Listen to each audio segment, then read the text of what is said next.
Strong disagreements are inevitable in a democracy. And strong disagreements are healthy. They're a sign of a vigorous debate, of deeply held views. We have to remember the purpose of our politics isn't total, unrelenting, unending warfare. No, the purpose of our politics, the work of the nation, isn't to fan the flames of conflict, but to solve problems, to guarantee justice, to give everybody a fair shot, and to improve the lives of our people. We may be opponents, but we're not enemies. We're Americans. No matter who you voted for, I'm certain of one thing. The vast majority of the almost 150 million Americans who voted, they want to get the vitriol out of our politics. We're certainly not going to agree on a lot of issues, but at least we can agree to be civil with one another. We have to put the anger and the demonization behind us. It's time for us to come together as a nation to heal. It's not going to be easy, but we have to try. My responsibility as president will be to represent the whole nation.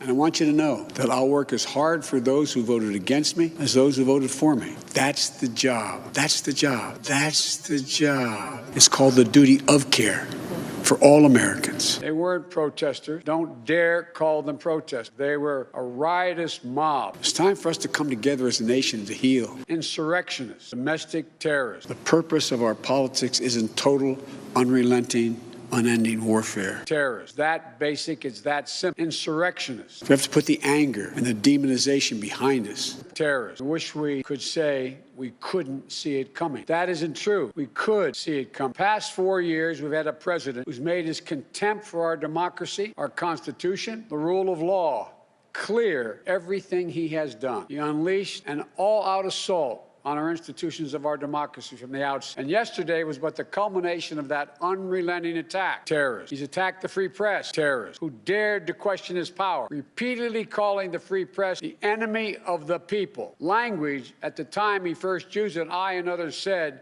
has long been used by autocrats and dictators. We have to put the anger and the demonization behind us. All over the world to hold on to power, the enemy of the people.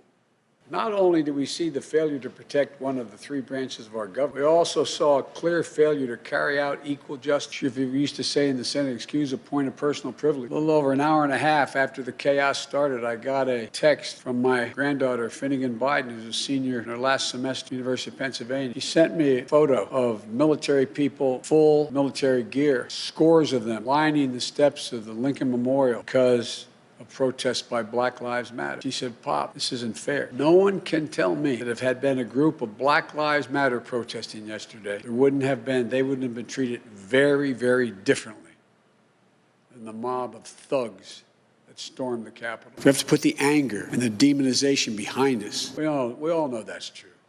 Insurrectionists, domestic terrorists, and it is unacceptable. Totally unacceptable. Unacceptable! Unacceptable. The American people saw it in plain view, and I hope it sensitized them to what we have to do. That's the job.